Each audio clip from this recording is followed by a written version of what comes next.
আমাদের আজকের বিষয় হাড্ডাহাড্ডি লড়াইয়ে বিএনপি জামায়াত। আজকে আমাদের সঙ্গে উপস্থিত আছেন সিনিয়র সাংবাদিক, লেখক ও কলামিস্ট মোস্তফা কামাল। আপনাকে স্বাগত জানাচ্ছি। ধন্যবাদ আপনাকে। আমাদের সঙ্গে আছেন বাংলাদেশ সুপ্রিম কোর্টের সিনিয়র আইনজীবী আবু হেনা রাজ্জাকী। আপনাকেও স্বাগত জানাচ্ছি। আমি রাজ্জাকী ভাইকে দিয়ে শুরু করতে চাই, কিন্তু শুরু করার আগে হাড্ডাহাড্ডি লড়াইয়ে বিএনপি জামায়াত এই বিষয়ে আমি সাম্প্রতিক কয়েকটি জরিপ আছে, সেই জরিপের কিছু ফলাফলগুলি আমি একটু উল্লেখ করতে চাই। গত ডিসেম্বরে যুক্তরাষ্ট্রভিত্তিক ইন্টারন্যাশনাল রিপাবলিকান ইনস্টিটিউটের এক জরিপে দেখা গেছে বিএনপির জনসমর্থন ৩৩% হলেও জামায়াত ২৯% নিয়ে তাদের ঠিক পেছনেই অবস্থান করছে। গত সপ্তাহে প্রকাশিত বাংলাদেশের কয়েকটি সংস্থার যৌথ জরিপে এই ব্যবধান আরও কমে এসেছে। সেখানে বিএনপির সমর্থন ৩৪.৭% এবং জামায়াতের সমর্থন ৩৩.৬% রেকর্ড করা হয়েছে। আবু হেনা রাজ্জাকী ভাইকে দিয়ে আমি শুরু করতে চাই। জরিপ আসলে এক এক সংস্থার জরিপ এক এক রকম হয়, আমরা জানি। জরিপ আসলে বলা হয় যে জরিপ পুরোপুরি বিশ্বাসযোগ্য বা পুরোপুরি ক্রেডিবিলিটি আছে এরকম বিষয় নয়, তারপরেও জরিপ একটি ভূমিকা রাখে নিশ্চয়ই। হয়তো রাজ্জাকী ভাই, আপনি কীভাবে দেখছেন এই জরিপটাকে? জরিপটা তো আমি এই দেশের কথা বলবো না, কিন্তু বহির্বিশ্বে আমরা উন্নত বিশ্বে দেখছি জরিপটা মোটামুটি ফলে। এটার কারণ হচ্ছে কি, ওখানে ফেক বিষয়টা কম। জরিপ বলতে যা বোঝায় সেটুকুই তারা করে। আমাদের দেশে জরিপ কাজ করে না। 91-এর যে জরিপ ছিল তাতে কিন্তু আওয়ামী লীগের ক্ষমতা আসার কথা ছিল, কিন্তু আর আসে নাই। সেই অর্থে আমি জরিপে খুব বেশি গুরুত্ব দিচ্ছি না। আবার যদি পরপর যে গ্যাপটা দেখাইলেন 7 দিনের ব্যবধানে 33 ছিল বিএনপি, 29 ছিল জামাত, কিছুদিনের ব্যবধানে হয়ে গেছে, অনেকটা 34 হয়ে গেল। বিএনপি একটু বেড়েছে, কিন্তু জামাতের বেড়েছে 33%। আপনি এইভাবে যদি চিন্তা করেন তাহলে দেখা যাবে ইলেকশনের আগের মুহূর্তে উল্টা রিভার্স হয়ে যাবে, যে জামাত বোধহয় 35% হয়ে গেছে। এই হিসাবটা ধরলে আমি ব্যক্তিগতভাবে সেই জায়গাটায় আমি খুব গুরুত্ব দিচ্ছি না।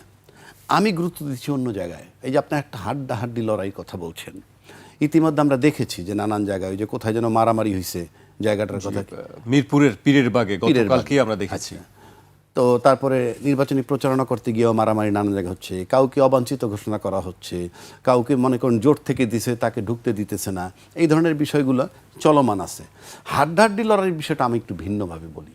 হাড্ডাহাড্ডি লড়াই হতে পারে সাবজেক্ট টু কন্ডিশন, নির্বাচনটা যদি সুষ্ঠু হয়।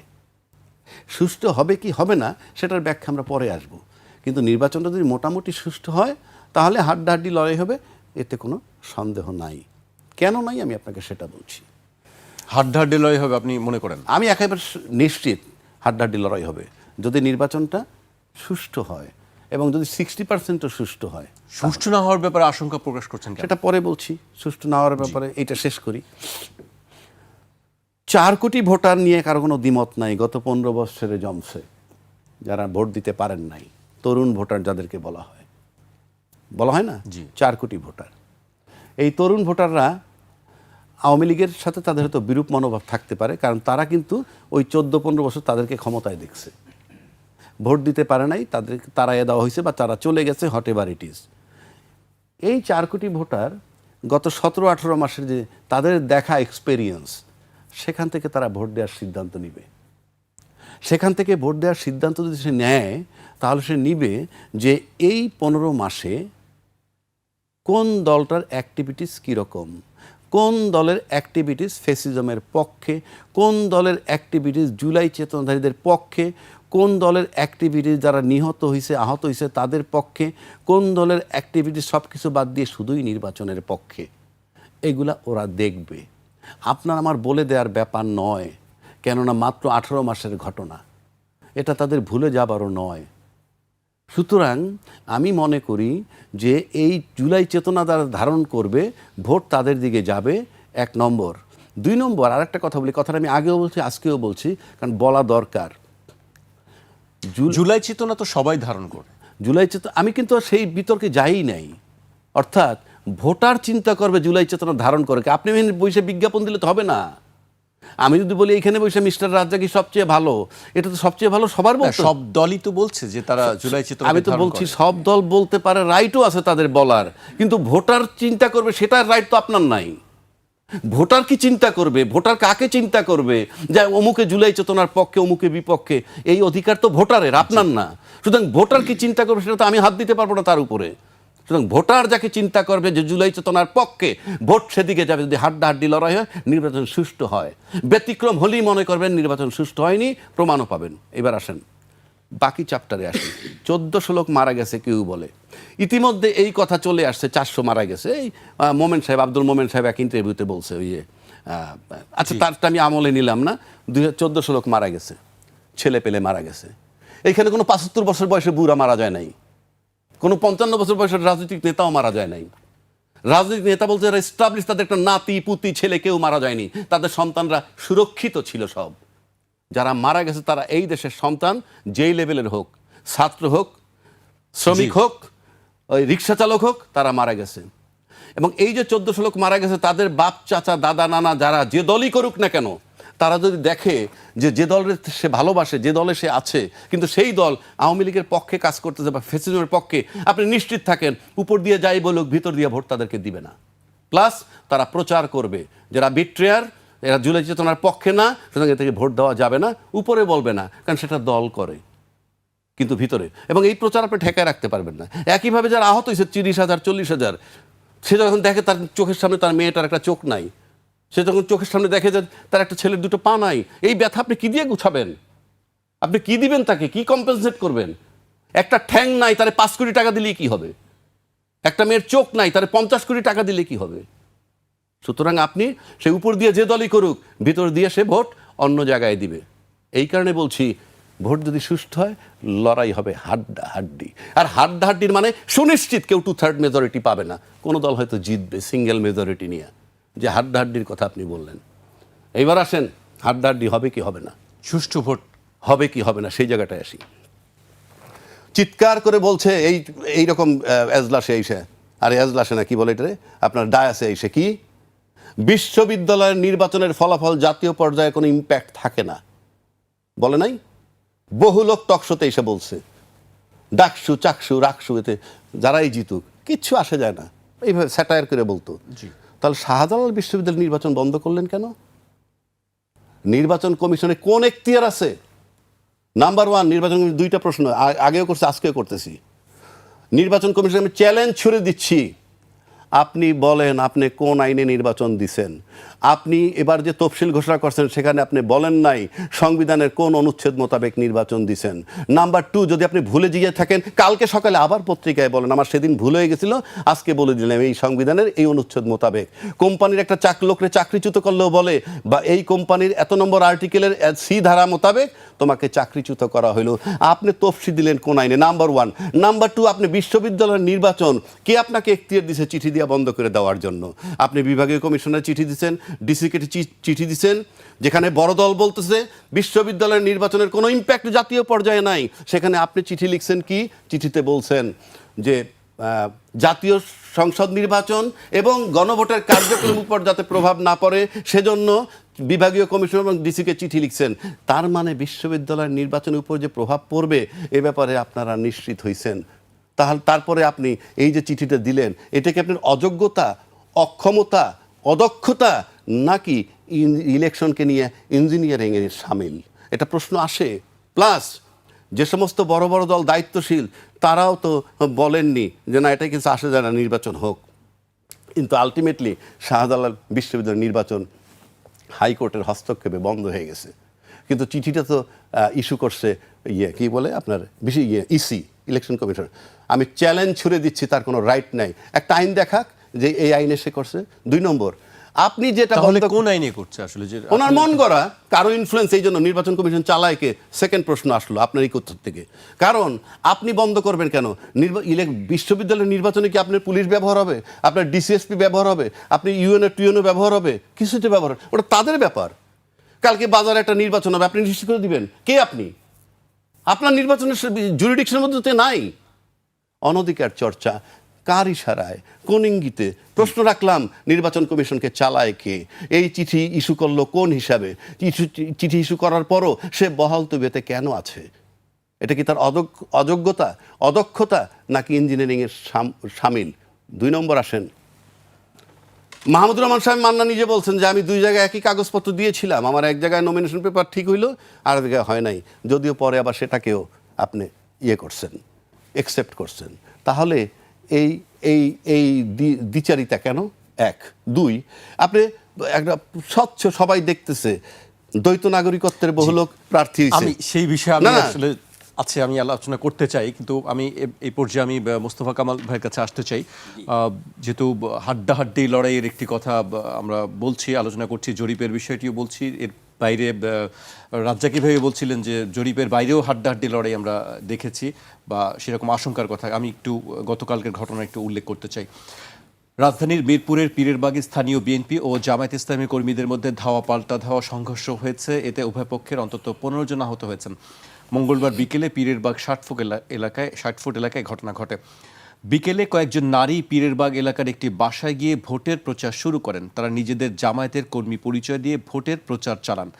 বিষয়টি জানার পর স্থানীয় বিএনপির নেতাকর্মীরা তাদের সঙ্গে বাকবিতণ্ডায় জড়ান। এক পর্যায়ে 4 নারীকে আটকে রাখা হয়। খবর পেয়ে আটকে পড়া নারীদের উদ্ধার করতে জামায়াত ইসলামী ও ইসলামী ছাত্র শিবিরের নেতাকর্মীরা ঘটনাস্থলে গেলে স্থানীয় বিএনপি নেতাকর্মীদের সঙ্গে তাদের সংঘর্ষ শুরু হয়। এক পর্যায়ে উভয় পক্ষ লাঠিসোঁটা নিয়ে একে অপরের উপর হামলা চালায়। এতে বেশ কয়েকজন আহত হন। পুলিশ বলছে সংঘর্ষ নয়, এটি হাতাহাতির ঘটনা হয়েছে। ধন্যবাদ আপনাকে। অর্থাৎ হাড্ডির কথা কম আছে ওখানে, হাতের কথা আছে। হাতের কথা আছে। হাতের কথা, হাড্ডির ফাংশনও ওখানে হয়েছে। বিশ্লেষণ করবার মতো ঘটনাটি। ওখানে প্রার্থী হচ্ছেন জামাতে ইসলামের আমির, খুব গুরুত্বপূর্ণ আসন। জি। আবার জামাতে ইসলামের নারী কর্মীরা মাঠে অত্যন্ত সক্রিয়। আবার সাংঘর্ষিক অবস্থা দেখেন, তারা একজন নারী প্রার্থীও দেয়নি। অনেক উপাদান এখানে এই ঘটনাগুলোর মধ্যে।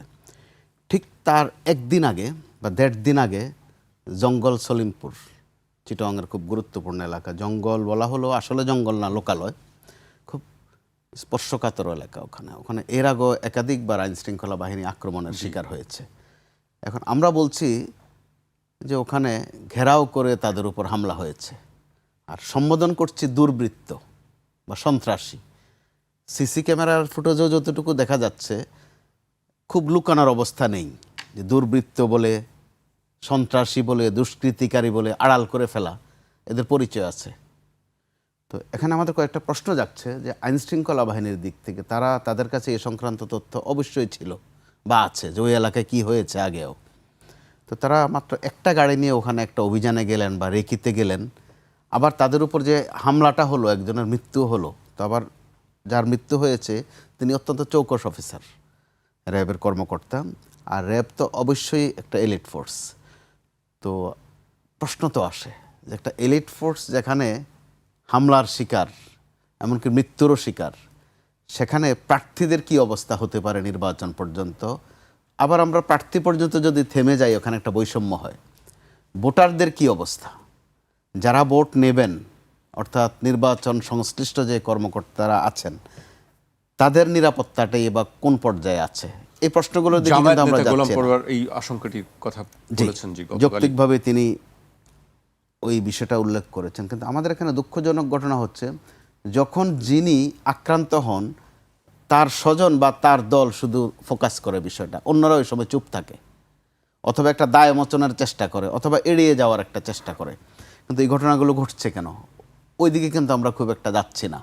আপনি দুটো দলের মধ্যে গত কয়েকদিন যেভাবে শব্দবোমা হচ্ছে, তো এই শব্দবোমাগুলো প্র্যাকটিক্যাল বোমায় পরিণত হওয়ার একটা আশঙ্কা কিন্তু ঘটছে, এবং দুই পক্ষই তাদের শক্তি সামর্থ্যের একটা জানান দিচ্ছেন। তো এরপরও অন্তত হাতাহাতি, যেহেতু আইনশৃঙ্খলা বাহিনী বলছে হাতাহাতি পর্যন্ত, অন্তত মিরপুরেরটা, কিন্তু সামনের দিনগুলো কোন পর্যায়ে যেতে পারে আমাদের একটা উদ্বেগ আছে। এর মধ্যে আবার দেখা গেল যে স্বরাষ্ট্র উপদেষ্টা এমন এক তথ্য দিলেন, তথ্য দিতে গিয়ে আমাদেরকে আরও প্রশ্নবিদ্ধ করে ফেললেন। তিনি বলেন যে তিনি মোটামুটি নিশ্চিত যে লুণ্ঠিত যে অস্ত্রগুলো, বেহাত হওয়া যে অস্ত্রগুলো, সেগুলো নির্বাচনের দিন ব্যবহার হবে না। বড় মারাত্মক তথ্য, কিন্তু শুধু বক্তব্য নয় এটা। তিনি স্বরাষ্ট্র উপদেষ্টা তিনি কি করে জানলেন যে অস্ত্রগুলো ব্যবহার হবে না সেদিন? তার মানে অস্ত্রগুলো কোথায় আছে বা কাদের হাতে আছে সেটাও তিনি জানেন। সমান্তরালে তো প্রশ্ন আসছে যে চট্টগ্রামে ওখানে গোলাগুলিতে যেই অস্ত্রগুলো ব্যবহার হয়েছিল, এগুলো কি অস্ত্র, কার অস্ত্র, লুণ্ঠিত অস্ত্রেরই কিছু কিছু কিনা। অথবা হাদির উপর যেই গুলি হয়েছিল, যে অস্ত্র ব্যবহার হয়েছিল, এগুলো কোন অস্ত্র? অবৈধ তো অবশ্যই, কিন্তু কোন অস্ত্র? লুণ্ঠিত কোনো অস্ত্র কিনা? বরাবর আমরা যেটা দেখে আসি, নির্বাচন যত ঘনায় তত অবৈধ অস্ত্র উদ্ধারের একটা মহড়া চলে, অভিযান চলে। এবার একদিকে প্রচুর অবৈধ অস্ত্র বাইরে, তার উপর আবার বৈধ অস্ত্রেরও কিন্তু অবৈধ ব্যবহার আমরা দেখি। খুব সাংঘর্ষিক অবস্থা। এর মধ্যে আবার জামাতে ইসলাম থেকে একেবারে রাজনৈতিকভাবে, যেটা তারেক রহমান সাহেবের নিরাপত্তা নিয়ে প্রশ্ন ছুড়ে দেওয়া হলো। আপনি দেখেন নিরাপত্তাটা কত প্রাসঙ্গিক, কিন্তু আলোচনায় আবার নিরাপত্তাটা আনছেন না, বরং নিরাপত্তাটা আনছেন এইভাবে যে তারেক রহমান সাহেব যদি এই ধরনের নিরাপত্তা পেতে পারেন, তাহলে জামাতের আমিরও পেতে পারেন। অর্থাৎ এই নিরাপত্তাকে তারা যত না নিরাপত্তার জন্য উচ্চারণ করছেন, তার চেয়ে হচ্ছে ওই যে হেডম দেখানো, স্মার্টনেস শো করা। তো এগুলো তো জনগণের সাথে এক ধরনের তামাশা। কারণ বাংলাদেশে একটা সুবিধা আছে, যতই জনগণ একটা পর্যায়ে বলুক যে না ভাই আমরা কোনো রাজনীতিতে নাই, আমরা আছি নীতি নিয়ে, এটা দিন শেষের কথা। দিনভর কিন্তু সে রাস্তায় থাকে, কোনো না কোনো একটা দলের পক্ষে সে অবস্থান নেয়, বিনা পয়সায় নেয়। সবাইকে যে টাকা দিয়ে আনতে হয় তা কিন্তু নয়। তো যখন এবার নতুন বন্দোবস্ত শব্দটা আমরা শুনছিলাম বারবার, কয়েকটা জায়গায় আমরা একটু আশাবাদী হচ্ছিলাম যে অন্তত পুরো না হোক, আংশিকও যদি হতো, যে নির্বাচনে হাড্ডির কোনো ফাংশন আসবে না, হয়তোবা চালাকি আসবে, চাতুরি আসবে। আরও বিশেষ কারণে এই কারণে যে এখন যারা মাঠে আছেন, যে দুটা বড় দল বা এনসিপি সহ ধরলে তিনটা, এই তিনটা দল তো অত্যন্ত ঘনিষ্ঠ, চেনা জানা। তারা 24-এর গণ অভ্যুত্থানের বা বিপ্লবের অন্যতম অংশীজন। কিন্তু তারা যে ভূমিকায় এখন অবতীর্ণ হয়েছেন, যেসব শব্দ ছুটছেন, এগুলো কিন্তু আমাদেরকে ভয় জাগাচ্ছে। আর জামাতের ভয়টা একটু স্বাভাবিক আসলে, ভয় অথবা উদ্বেগ। পরপর কয়েকটি জমায়েতে ঢাকা শহর কিন্তু সহ্য করতে হয়েছে, গণজমায়েত যেগুলো বলে। হাদির জানাজাকে ঘিরে একটা জমায়েত, এর পরবর্তীতে তারেক রহমান সাহেবের দেশে আসা উপলক্ষে আরেকটা বিশাল জমায়েত, এরপরে আরেকটা শোকের জমায়েত, বেগম খালেদা জিয়ার জানাজা। এইগুলোর সর্বশ্রেষ্ঠটার যে যোগফল, সেটাতে দেখা গেল জাতীয় ঐক্যের একটা বাতাবরণ তৈরি হয়েছে।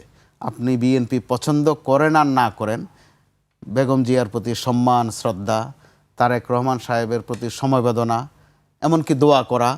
এখানে উল্লেখ করতে চাই, যেহেতু জামাতের কথাটা এসেছে, আপনি খোঁজ নিলে জানতে পারবেন, আমি কয়েকটা ভাষা দেখেছি। জামাতে ইসলামের নেতারা যখন ওই শোক বইতে স্বাক্ষর করেছেন, তাদের চমৎকার চমৎকার বাক্য, শুধু আল্লাহ তারেক রহমান সাহেবকে শোক সইবার শক্তি দেখ, এতটুকু পর্যন্তই নয়, অত্যন্ত আবেগ ঘন বক্তব্য তাদের এক একজনের। কিন্তু আমরা খেয়াল করলাম কি, তারা ওখান থেকে বেরিয়ে এসেই যাকে সমবেদনা জানিয়েছেন তাকে একটা খোঁচা দিচ্ছেন। যেই দলের নেত্রী, অর্থাৎ যিনি আর বিএনপির নেত্রী না, জাতীয় পর্যায়েরও ভিন্ন কিছু, তাকে সম্মান জানাচ্ছেন, ঠিক পরক্ষণে দলীয় কার্যালয়ে এসেই কিছু একটা শর্তযুক্ত কথা বলছেন। হয় নিরাপত্তার কথা আনছেন, অথবা তারেক রহমান সাহেবের নিয়ে এই ধরনের আয়োজন কেন, এত মানুষ কেন, খোলামেলা এইভাবে না বললেও তারা শর্তযুক্ত করে কিন্তু এগুলোর দিকে একটা ইঙ্গিত দিচ্ছেন। তাতে তাদের মধ্যে একটা জেলাসি পরিষ্কার। আরেকটা হচ্ছে, তারা হয়তোবা পরিষ্কার করে বলতে পারছেন না যে তারা একটা ফাঁকা মাঠ আশা করেছিলেন, অন্তত নমুনা তাই বলছে। তারেক রহমান সাহেব দেশে ফেরাতে মাঠটা ওইভাবে ফাঁকা থাকছে না। তো আরেক প্রেক্ষিত, তো এই প্রেক্ষিতের মধ্যেও তো ঐকমত্যের ভিত্তিতে এই শব্দটা এখন গত কয়েকদিন আর ব্যবহার হয় না, অন্তত বোঝাপড়া হতে পারত। ঐকমত্য নাই হোক, বোঝাপড়া হতে পারত, পরিস্থিতির অনিবার্যতা হতে পারত। তারা প্রতিদ্বন্দ্বিতা করবেন, কিন্তু তারা প্রকারান্তরে শত্রুতার দিকে কিন্তু চলে যাচ্ছেন। এবং হুমকি ধমকি যেগুলো দিচ্ছেন, একদম কম কথা নয়। কিন্তু কোথাও কোথাও বলা হচ্ছে যে প্রশাসন ঝুঁকেছে, প্রশাসন পক্ষ নিচ্ছে। কোথাও কোথাও দু দলকে কিন্তু বিভিন্ন এলাকায় ছোট্টখাট্টো আক্রমণ করছে। কোথাও কোথাও প্রার্থীকে জিম্মি করে রাখার ঘটনাও আছে। হয়তো সব তথ্য গণমাধ্যমে আসছে না। এগুলো কিন্তু উদ্বেগ জাগাচ্ছে। অর্থাৎ হাড্ডাহাড্ডি বলতে গেলে ভোটের হাড্ডাহাড্ডি না, শক্তির হাড্ডাহাড্ডি, জরিপের হাড্ডাহাড্ডি না, জরিপের হাড্ডাহাড্ডি না, না, শক্তির হাড্ডাহাড্ডিতে চলে যাচ্ছে। সেটা আমাদের কারোর জন্যই কিন্তু আমাদেরকে স্বস্তি দিচ্ছে না, এটা উদ্বেগ কাজ করছে। হাড্ডির কথা বলছিলেন, জি, শক্ত অবস্থানের কথা। আমি রাজ্জাকির ভাইয়ের কাছে আসতে চাই আবারও।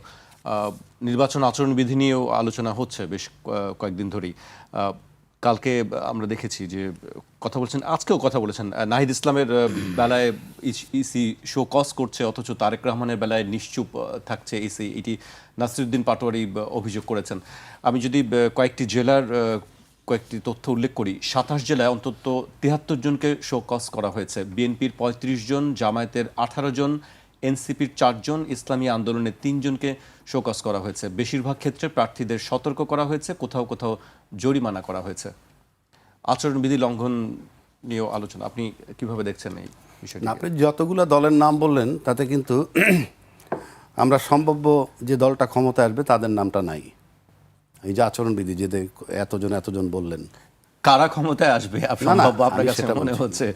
আমি কিন্তু সব বিএনপির 35 জন, জামায়াতের 18 জন, এনসিপির 4 জন, ইসলামী আন্দোলনের 3 জন। না আপনি এর আগে বললেন না ওই যে নাসিরুদ্দিন পাটোয়ারি কি বলছে, নাসিরুদ্দিন পাটোয়ারি না, ওই যে নাহিদ, না ওই যে নাহিদ কি বলে নির্বাচন নিয়ে আচরণবিধি লঙ্ঘন, জি, জাতীয় পার্টির কে বললো? না, নাসিরুদ্দিন পাটোয়ারি বলছে। নাসিরুদ্দিন পাটোয়ারি বলেছেন। নাসিরুদ্দিন পাটোয়ারি বলছে যে নাহিদকে শোকজ দেয়, তারেক রহমান সাহেবকে শোকজ দেয় না, নিশ্চুপ থাকে, সেটাই বলছে তিনি। দেখেন, ক্যাটাগরিক্যালি কারো নাম বইলে আমি বলতে চাই না, নাম বলার প্রয়োজনও নাই। আমরা তো অ্যাকশনে দেখতেছি, অ্যাকশন কতগুলো জিনিস, যেমন ধরেন এই যে এলিট ফোর্স নিহত হয়েছে ইলেকশনের আগে।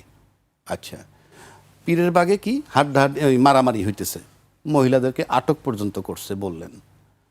তারপরে হারানো অবৈধ অস্ত্র উদ্ধার হয়নি, ইন এডিশন লুট করা অস্ত্র যেটা পুলিশের থানার থেকে, যেটা একটা হাস্যকর বিষয়। পুলিশের অস্ত্র লুট করে আর সেই অস্ত্র উদ্ধার হয় না, এই ঘটনা ভাই আমার জন্মের পরে বাংলাদেশে পয়লা শুনলাম। কারণ তারা উদ্ধার করতেছে না। উদ্ধার করবে না কেন? করবেন না কেন সে তো বহু আগেই বলে গেছি। ফ্রম ডে ওয়ান দিস গভর্নমেন্টে কেউ কোঅপারেট করে না। আর এখন তো গভর্নমেন্ট আউটগোয়িং, এখন তো গভর্নমেন্ট ঝুঁকে গেছে কিভাবে বের হয়ে যাবে, এখন সে কিভাবে বের হবে সেই চিন্তায় আছে। নাহলে স্বরাষ্ট্রমন্ত্রী যখন বলল যে এই অস্ত্রগুলা ব্যবহার হবে না, এই যে অস্ত্রগুলা লুট করছে সেই অস্ত্রগুলা ব্যবহার হবে না, তাহলে কি উদ্ধার হয়েছে এবং একটা সেফ কাস্টডিতে রেখে দিছে একটা পরিবেশ বোঝানোর জন্য যে অস্ত্রগুলা বাজারে আছে? এই প্রশ্নগুলো তো আসে। আপনি কী হিসাবে বললেন ওই অস্ত্র ব্যবহার হবে না? আপনি ওই অস্ত্রগুলো চেনেন। এরপরে স্বরাষ্ট্রমন্ত্রী বহাল তবিয়তে আছে, এরপরও রাজনৈতিক দলগুলো বলে না যে ওনার চলে যাওয়া উচিত, এরপরও রাজনৈতিক দলগুলো বলে না যে কেউ বলে লেভেল প্লেইং ফিল্ড নাই, কিন্তু রাজনৈতিক এরপরে যারা বলে না যে লেভেল প্লেইং ফিল্ড হয় নাই, যেমন জামাত প্রশ্ন করছে লেভেল প্লেইং ফিল্ড নাই, কিন্তু অন্য বড় দল কি বলছে যে লেভেল প্লেইং ফিল্ড আছে? কেউ বলছে না। বিএনপির পক্ষ থেকে বলা হচ্ছে তারা আস্থা রাখতে চান। আস্থা রাখতে চাইবেন কেমনে? এই যে বিষয়গুলো থাকার পরেও যদি আস্থা থাকে তাহলে বিষয়টা কি দাঁড়ায়? যে আমার কাছে নির্বাচন গুরুত্বপূর্ণ। এখন আসেন নির্বাচন তাদের কাছে তার আগে আপনি যে কথাটা বলছেন আচরণবিধি লঙ্ঘনে আপনি যদি এই জিনিসগুলো দেখেন, যেটা আমি বলতে গেছিলাম আপনাকে, যে দ্বৈত নাগরিকত্ব নিয়ে নমিনেশন প্রাপ্ত আছে, মানে মনোনয়নপত্র বাতিল হয়নি, জি, ঋণ খেলাপি বাতিল হয়নি, আবার দ্বৈত নাগরিকত্বের প্রার্থী বাতিল হয়েছে সেটাও আছে, ঋণ খেলাপি বাতিল সেটাও আছে। এই যে দ্বিচারিতা, এইটা কি নির্বাচন কমিশনের অদক্ষতা? নির্বাচন কমিশন অযোগ্য যদি হন তাহলে আপনি নির্বাচন কেমনে করবেন? নির্বাচনের জন্য সামাল দিবেন কেমনে? আজকে র্যাব একজন মারা গেছে, র্যাবের অফিসার মারা গেছে বা মারা গেছে, আজকে পীরের বাড়ির এই ঘটনা, নির্বাচনের দিনে আরও ঘটতে থাকবে।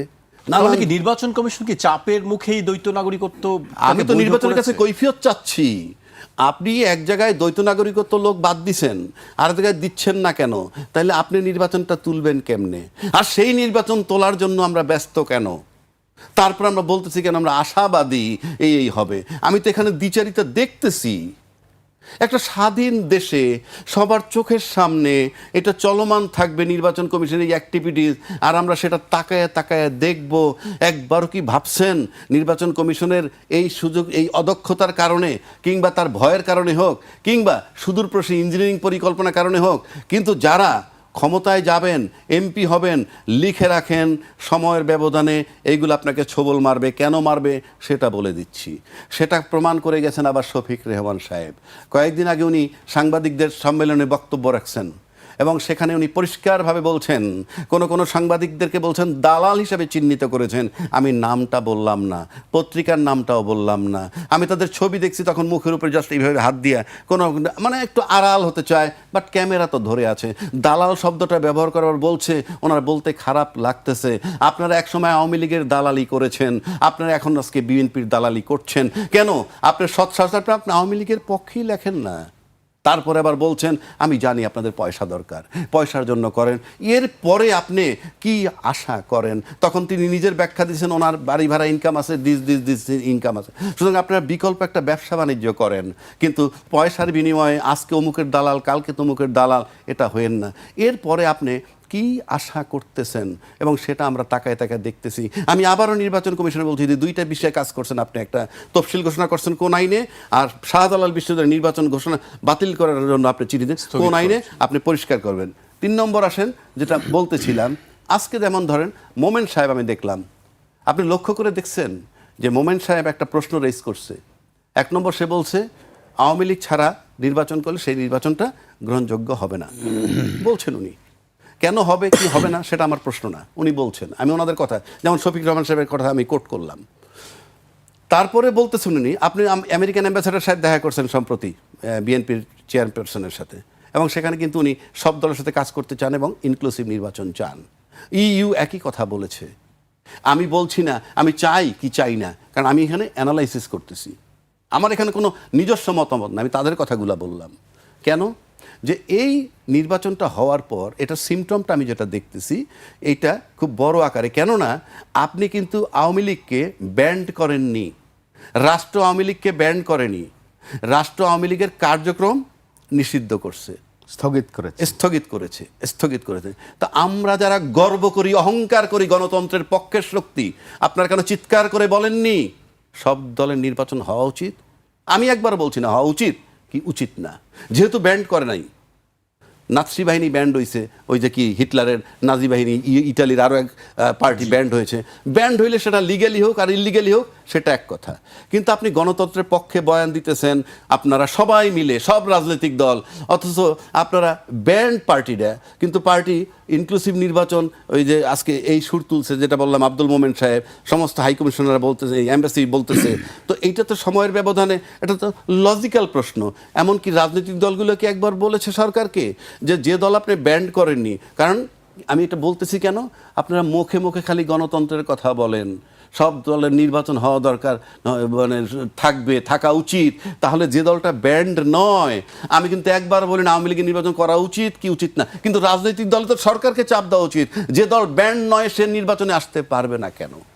আজকে জাতীয় পার্টি নির্বাচন করতেছে নেপথ্য শক্তি নাকি আওয়ামী লীগ, কেউ কেউ বলেন, আমি জানি না, আমি তর্কের খাতিরে ধরে নিলাম। তো যে পার্টি ব্যান্ড নয় সেই পার্টি ইনক্লুসিভ নির্বাচন করার জন্য তো রাজনৈতিক দলের সদিচ্ছা থাকলে বা স্বচ্ছতা থাকলে সরকারকে বলা উচিত। আদৌ কি কেউ বলছেন? তাহলে এই প্রশ্নটা আসবে, কেন আসবে সেটা আমি বলে দিচ্ছি। সবাই বলে 35% ভোটার আওয়ামী লীগের, সব তর্ক করে বাদ দিলাম, 25%ও যদি থাকে, তার 20%ও যদি থাকে, ভোটার মানে জনসংখ্যা, 20% থাকলেও 20 কোটি লোকের 5 কোটি, 5 ভাগের 1 ভাগ হলে 4 কোটি, 4 ভাগের 1 ভাগ হলে 5 কোটি। আপনি 5 কোটি লোককে বঞ্চিত রাখতেছেন ফর গডস। আমি কিন্তু বলতেছি না আওয়ামী লীগ আনা উচিত, আমি বলছি যারা গণতন্ত্রের দাবিদার, অহংকার কইরা বলেন আমরা সবার পার্টিসিপেশন চাই ইত্যাদি, তাদের জন্য বলছি, রাজনীতিবিদদের জন্য বলছি, আপনারা যে দল ব্যান্ড নয় সেই দল ছাড়া নির্বাচন কেন করছেন, সরকারকে কেন চাপ দিচ্ছেন না, এবং সময়ের ব্যবধানে আসবে even just immediately after election. কারণ আওয়ামী লীগ ইনক্লুসিভ নির্বাচন করেনি, কোনটা 14, 18, 24, 3টা নির্বাচন ইনক্লুসিভ করেননি, কিন্তু সে টিকে রয়েছেন। কেন টিকে রয়েছেন আমরা সবাই জানি। কেউ যদি আমরা ভাবি যে একইভাবে আমরা আরও 3 টার্ম থাকবো, অ্যাবসার্ড। কারণ আপনি যারা মানে অতীতে আমরা দেখেছি যে 96-এর একটা নির্বাচন হয়েছিল, যেই নির্বাচনটা 21 দিন টিকছিল, পরে তত্ত্বাবধায়ক সরকার আসলো, ওই যে নির্বাচনটা হয়েছিল 21 দিন টিকলো, সেটা কিন্তু আওয়ামী লীগ ব্যতীত নির্বাচন হয়েছিল। আওয়ামী লীগ ছাড়া নির্বাচন হওয়ায় কিন্তু 21 দিন পর আবার নির্বাচন দিতে হইতেছে। আমি ঠিক জানি না সামনে কি হবে, কারণ সমস্ত ডিপ্লোম্যাটরা চাইতেছে ইনক্লুসিভ, ও আব্দুল মোমেন সাহেব বলছে আমরা কিন্তু বসে নাই, আমরা বিভিন্ন জনরে লিখতেছি, বিভিন্ন দেশ বিভিন্ন সংস্কারে লিখতেছি ইনক্লুসিভ নির্বাচনের কথা। তো সুতরাং আবার জাতীয় পার্টি আসতেছে নির্বাচনে, এবং জাতীয় পার্টি যে পরিষ্কার বলতেছে না ভোটে ভোট দিতে, তার মানে সে পরিষ্কার আওয়ামী লীগের পক্ষে। আমি সেটাও দোষের বা গুণের ধরছি না, যেহেতু আমি রাজনীতি করি না, কিন্তু রাজনীতিবিদদের কথা চিন্তা করতে হবে। কালকে যদি ইনক্লুসিভ নির্বাচন ইস্যুটা চলে আসে, সামাল দেওয়া কঠিন হবে যদি আপনি এই নির্বাচন যাতে আবার একটা তত্ত্বাবধায়ক সরকার দিতে হবে, এই গ্রাউন্ডই যাতে এই নির্বাচনটা মানে মেয়াদ দুর্বল বা সংক্ষিপ্ত না হয়ে যায়। ৭৯টি আসনে বিএনপির ৯২ জন নেতা এখনো বিদ্রোহী বা স্বতন্ত্র প্রার্থী হিসেবে রয়ে গেছেন।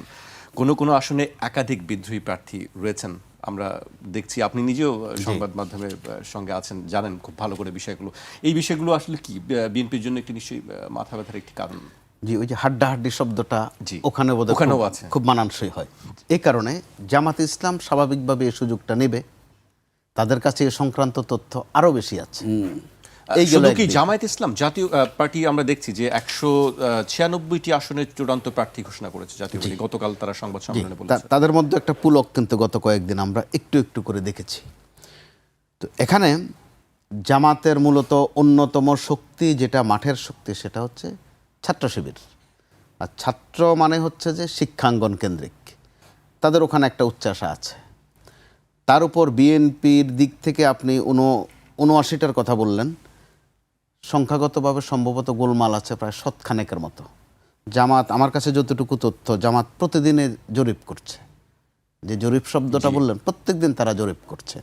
তারা টেবিলের কাজে ভালো, অর্থাৎ হোমওয়ার্কে ভালো, টেবিল ওয়ার্কে ভালো। এমনকি মাঠে ময়দানে কে কোনটা বোঝে, এই মুহূর্তে কোন দাওয়াইটা ছাড়া দরকার, এটা কিন্তু জামাত ভালো বোঝে। জামাতের অবস্থা অবশ্যই আগের চেয়ে ভালো হয়েছে, কিন্তু বিএনপির সাথে হাড্ডাহাড্ডি করার মতো শক্তি হয়েছে কিনা সেটা প্রশ্নের মধ্যেই থেকে গেল। এই গেল একদিক। দ্বিতীয় দিক হচ্ছে তাদের সাথে একটা শক্তি আছে, এনসিপি। অর্থাৎ এনসিপি তাদের সাথে আসাতে এনসিপির কি ক্ষতি হলো না লাভ হলো ওইটা আরেক প্রশ্ন, কিন্তু জামাতের কিন্তু লাভ হয়েছে।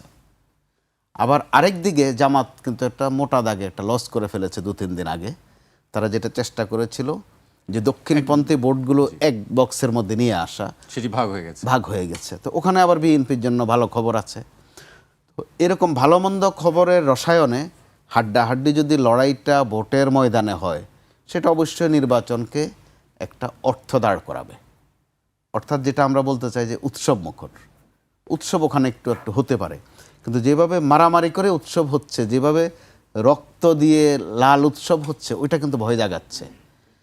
এর সমান্তরালে কিন্তু এই কথা বলতেই হয় যে আমরা এখন পর্যন্ত কথা বলছি, আপনি এখান থেকে বের হওয়ার পরও আপনার নিকটজনরাও জিজ্ঞাসা করবে বা করে যে নির্বাচনের নিয়ে তো অনেক কথা বললেন, তো নির্বাচন কি আসলে হবে নাকি? এই কথা অনেক প্রতিদিনই শুনতে হচ্ছে। এটা কিন্তু অ্যালার্মিং। তো আবার ইতিবাচকভাবে এইভাবে নেওয়া যায় যে শখের জিনিসের প্রতি এটা বারবার দেখতে ভাল লাগে, বারবার আলোচনা করতেও ভাল লাগে, যেটার প্রতি আকর্ষণ বেশি। ওই প্রশ্নে সঠিক। কিন্তু এখানে এনসিপির দিক থেকে বিশেষ করে কয়েকজনের সুনির্দিষ্ট, আপনি কয়েকজনের নাম বলেছেন, আমি নাম আর উচ্চারণ নাই করলাম, তারা যে এই টোনে কথা বলছে, অর্থাৎ কিছুটা ৩, ৪, ৫ আগস্টে যে শব্দগুলো ব্যবহার করতো, ২৪ তারিখ বলছি আমি, ওই শব্দগুলো তারা ব্যবহার করত তখনকার ক্ষমতাসীন আওয়ামী লীগকে টার্গেট করে। তো এই মুহূর্তে কিন্তু বিএনপি ক্ষমতায় নয়, তাদের টার্গেটগুলো কিন্তু প্রত্যেকটাই বিএনপির প্রতি সম্ভাব্য, তারা ধরে নিচ্ছে।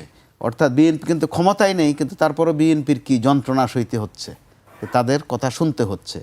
আবার বিএনপির দিক থেকেও আমরা আরেকটা বিষয় খেয়াল করবার মতো, আমরা যারা গণমাধ্যমে কাজ করি খুব খেয়াল রাখি আমরা যে বিএনপির দিক থেকে কি জবাব দেয়া হয়। বিএনপি ওখানে অত্যন্ত সতর্ক, কোনো জবাব দিচ্ছে না, কিন্তু একটা প্রশ্নেরও জবাব দিচ্ছে না।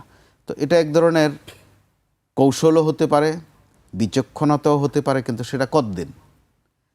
আর যেটা আমার রাজ্জাকি ভাই বললেন সেটা অবশ্যই প্রাসঙ্গিক। নির্বাচন যখন আসে বাংলাদেশে, এমনই এক বাস্তবতা, এখানে আওয়ামী লীগ প্রাসঙ্গিক হোক, আপনি তার কার্যক্রম স্থগিত করেছেন। তো এখানে একটা বিষয় কিন্তু পরিষ্কার হওয়া আসলে উচিত ছিল, রাজ্জাকি ভাই যেটা বলেছেন যে হয় আওয়ামী লীগকে স্থগিত থাকবে কেন, ফয়সালা করেন, নিষিদ্ধ করেন, হয় নিষিদ্ধ করে দেন, অথবা যদি তারা সিদ্ধই থাকে তাদেরকে মাঠে কাজ করতে দেন, আবার প্র্যাকটিক্যাল অবস্থাটা কি? শেখ হাসিনা নেই বা ওবায়দুল কাদের নেই বা মোমেন সাহেব নেই, তারা এখন দেশেও নেই।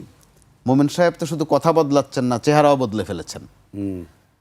এটা রাজনীতিবিদদের আরেকটি ইঙ্গিত দিচ্ছিলেন রাজ্জাকি ভাই কথা, যে জাতীয় পার্টির জি। পেছনে আবার আওয়ামী লীগের কোনো শক্তি আছে কি? শক্তি আছে কিনা প্রশ্ন প্রাসঙ্গিক। আবার ভারতও তো প্রাসঙ্গিক।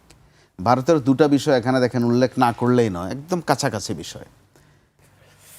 জাতীয় পার্টির যিনি চেয়ারম্যান, তিনি ভারত সফর করে আসার পর ওনাকে প্রশ্ন করা হয়েছিল যে এই বিষয়ে বক্তব্য কই। তিনি বলছিলেন যে ভারতের অনুমতি না পাওয়া পর্যন্ত তিনি এই বিষয়ে কথা বলতে পারবেন না।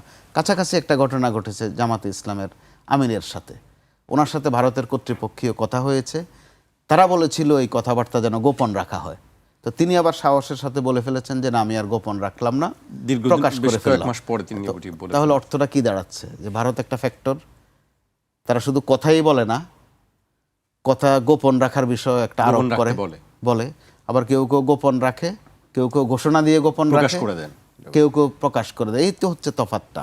তো এরকম একটা অবস্থায় নির্বাচন, আবার ভারত তার দেশের কূটনীতিকদেরকে বা তাদের পরিবার পরিজনকে এখান থেকে সরিয়ে নিতে বলছে।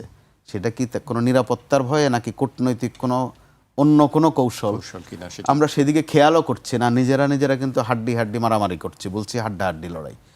এগুলো করতে গিয়ে আমাদের কিন্তু ভাববার বিষয় আছে যে তারা কোথায় ছিলেন, এই পরিস্থিতিতে কিভাবে এলেন। এই পরিস্থিতিতে যদি পা পিছতে যায় তাহলে তাদের আবার কি পরিণতি ভোগ করতে হতে পারে, এটা আমরা হয়তো বা সতর্ক করতে পারি, উচ্চারণ করতে পারি, ভূমিকা রাখতে পারি না এই টেবিল থেকে, কিন্তু মনে করিয়ে দিতে পারি। সেই ক্ষেত্রে তারাই হয়তো নির্ধারণ করবেন তাদের আগামী দিনের পথরেখাটা কোন দিকে হবে। জি, আমি রাজ্জাকি ভাইয়ের কাছে আসতে চাই। এ পর্যায়ে নির্বাচনী আচরণবিধি নিয়ে আলাপ হচ্ছে, সেখানে নির্বাচন কমিশনের অবধারিতভাবেই চলে আসে নির্বাচন কমিশনের বিষয়টি। নির্বাচনী পরিবেশের নিরপেক্ষতা নিয়ে সন্দেহ প্রকাশ করে ঢাকা ৬ আসনের জামায়াত প্রার্থী ডক্টর আব্দুল মান্নান বলেছেন, পেশিশক্তি এবং অস্ত্রের সাথে জড়িত ঘটনাগুলোর এখনও সমাধান করা হয়নি। অন্যদিকে নির্বাচনের সময় কালো টাকার ব্যবহার একটি গুরুতর উদ্বেগের বিষয়। এই বিষয়গুলো আনুষ্ঠানিকভাবে রিটার্নিং অফিসারকে লিখিতভাবে জানানো হয়েছে।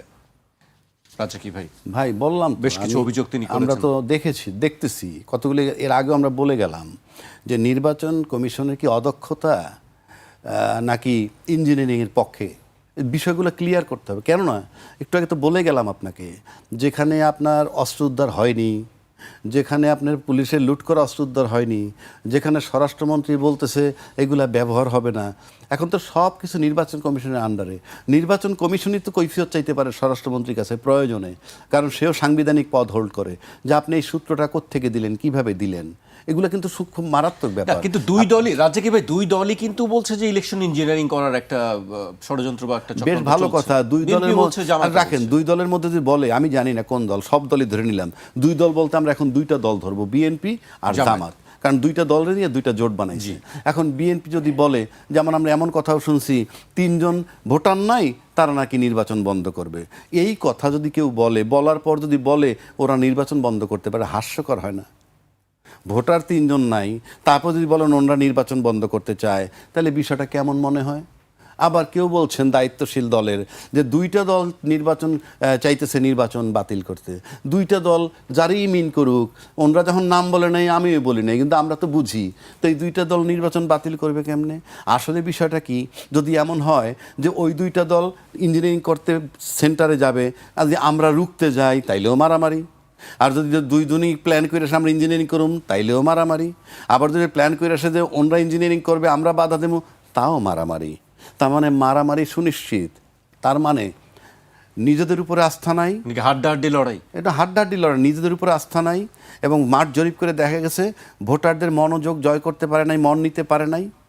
3 নম্বর, আপনি যদি মনে করেন বাংলাদেশ কি আসলে জানেন, বাংলাদেশ হলো ভুলে যাবার দেশ। তার মানে কি ইঞ্জিনিয়ারিং কি সুনিশ্চিত? আপনি যদি বলেন কোনো দল যদি 2/3 মেজরিটি নিতে হয়, ইঞ্জিনিয়ারিং ছাড়া নিতে পারবে না, এটা আমার ব্যক্তিগত ধারণা। 2/3 মেজরিটি কেন নিতে হবে? 2/3 মেজরিটি যদি আপনি না নেন, তাহলে তো আপনি যদি সিঙ্গেল মেজরিটি নিয়ে বসে থাকেন, তাহলে তো সব দল ক্ষমতায়, আপনি কিছুই করতে পারবেন না।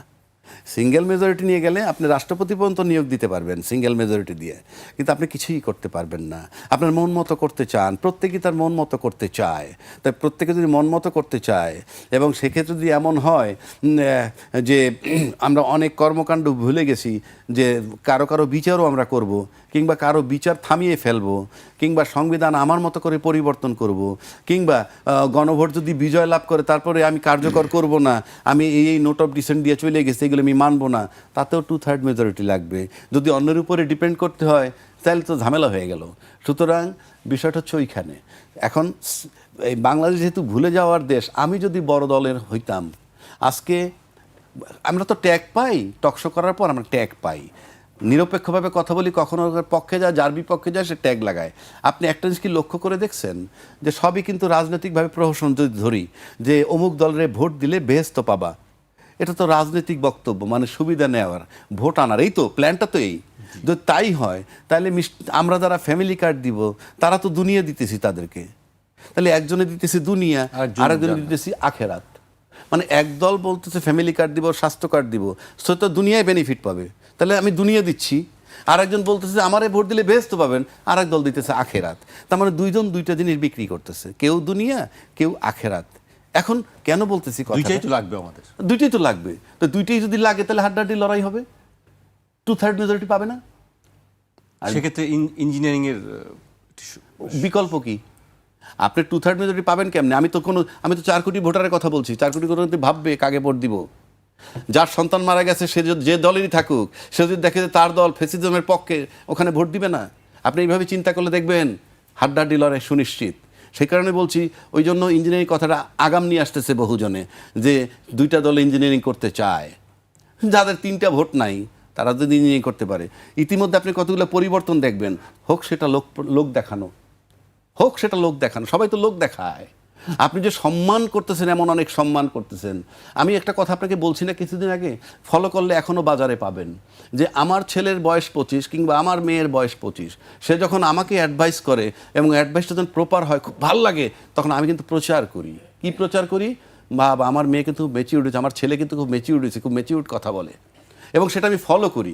কিন্তু যখন এটা আপনার সন্তান আমাকে এই অ্যাডভাইসটা দিবে, তখন আমি প্রথম তাকে কি বলি, যে তুমি লেখাপড়া করো, এইসব নিয়ে এত চিন্তা করো না। তারপরেও যদি আমাকে অ্যাডভাইস দেয়, তখন বলি তুমি ইসরে পাকা। That is our character. আপনি এখন সমাজে খোঁজেন পাবেন যে 25 বছরে বহু লোকই বহু অ্যাডভাইস দিতেছে, সেটা গ্রহণযোগ্য। আর 30 বছর পার হয়ে গেছে তাদের কথা। আমি যদি সবচেয়ে বড় দল হইতাম আজকে, আমি তো, আমার সাথে এই এনসিপির কোনো বিরোধী থাকতো না, এই জুলাই চেতনা নিয়ে কোনো বিরোধী থাকতো না। কেন বলছি কথাটা? বাংলাদেশ হলো ভুলে যাওয়ার দেশ, বাংলাদেশ হলো মনে না রাখার দেশ, বাংলাদেশ হলো সুবিধা নেওয়ার দেশ। যারা মারা গেছে তারা মারা গেছে, যারা আহত হয়েছে তারা আহত হয়েছে, কিন্তু যারা বেঁচে আছে তারা এখন জীবন যুদ্ধে লড়াই করতেছে। হাসনাত আবদুল্লাহ বলছে যে আমি মৃত্যু মাথায় নিয়ে লড়াই করতেছি, হাদি গুলি খেয়ে মারা গেছে। সুতরাং এইদেরকে আমরা গিলে ফেলে পারতাম। তোমরা আন্দোলন করেছে, যেমন ধরেন 5 স্টার হোটেল যারা বানায়, সেই হোটেলে কিন্তু যারা বানায় তারা থাকে না। তো একইভাবে এই যারা বানায়, আমরা কিন্তু একইভাবে চিন্তা করতেছি, তোমরা আন্দোলন করছো, তোমরা মন্ত্রী হবা কেন, এই কথা আমরা বলি। 5 স্টার হোটেলের লেবার আর আন্দোলন করে যাদেরকে সরাইয়ে দেওয়ার পর আপনারা এসে নির্বাচন করে ক্ষমতায় যাবেন চিন্তা করতেছেন, দুটি বিষয় এক না। ওদেরকে গিলে ফেলা যেত, কারণ ওরাও কিন্তু 1400 লোক মারা গেছে, তার চেয়ে নিজের জীবনের ঝুঁকি চিন্তা করে বেশি। তাকে যদি আমি গিলে ফেলতাম, আজকে কিন্তু আমরা জোটে সিট দিতেছি, যে সমস্ত লোক আদৌ কোনো ভোট পাবে না, কোনো অবদান নাই, রাজনীতিতে যাদের কোনো অবদান নাই, তাদেরকে সোকল জোট বানাইয়াও আমরা তাদেরকে কখনো মার্কা দিতেছি, কখনো মার্কা না দিয়ে বলতেছি তোমারে আমার লোক ভোট দিবে। এই তো বিষয়, জোট যেগুলা বানাইছে। তো সেক্ষেত্রে তো আমরা তাদেরকে গিলে ফেলতে পারতাম। আপনি 25টা সিট ছেড়ে দিছেন, ফর এক্সাম্পল 25টা সিট তো আমরা তাদেরকে ছেড়ে দিতে পারতাম, ওরা যদি সেফ হইতো। কারণ বাংলাদেশ সবচেয়ে বড় অর্জনই হইল, ধরেন আওয়ামী লীগের যে শেখ হাসিনার যে ফেসিজম, সেটাকে আমরা সরাই ফেলছি। তারপরে যদি কেউ চিন্তা করে যে আবার ফেসিজমে, না, তাদেরকে আমরা অ্যাকোমোডেট করে ফেললেই হইতো, কিন্তু আমরা সেটা পারিনি। আমি বলবো চরম ব্যর্থতা রাজনৈতিক দলের, যারা মানে কালকে ক্ষমতায় যাবে। কারণ এই ছেলেপেলেগুলা কিন্তু এখন নিরাপত্তার ঝুঁকিতে আছে। ইউনূস সাহেব সেফ এক্সিট খুঁজতেছেন, উনি এখন কি সুন্দরভাবে যাবেন এবং তার ইজ্জত নিয়ে কিভাবে যাবেন সেই সমস্ত চিন্তাটা করতেছেন। সেটাও অমূলক নয়, সেটাও দোষ নয়, কেন সেও চিন্তা করতেছে। তো এই ছেলেপেলেগুলাকে যদি সবচেয়ে বড় দল আজকে অ্যাকোমোডেট করতো, তারা কিন্তু ওই জায়গা থেকে শিফট করে চলে আসতো, যে তারা আজকে মন্ত্রী মিনিস্টার যাই হোক, আপনি যাদেরকে আমরা সিট দিতেছি জোট বানাইয়া, তাদের কি অবদান আছে? লোক ডাকলে 50টা লোক আসবে না, সমস্ত দল 1 মাস 1.5 মাস 2 মাস করে প্রোগ্রাম করলে 2 বাসের লোক নাই যাদের, তাদেরকে আমরা সিট দিতেছি ডাইকা জোটের নামে। আর আমরা যারা আন্দোলন করলো, যাদের বদৌলতে দেশে এসে রাজনীতি করতেছি, মন্ত্রী হইতেছি, স্বপ্ন দেখতেছি, তাদেরকে আমরা এত অসহায় করে ফেললাম। এই ব্যথা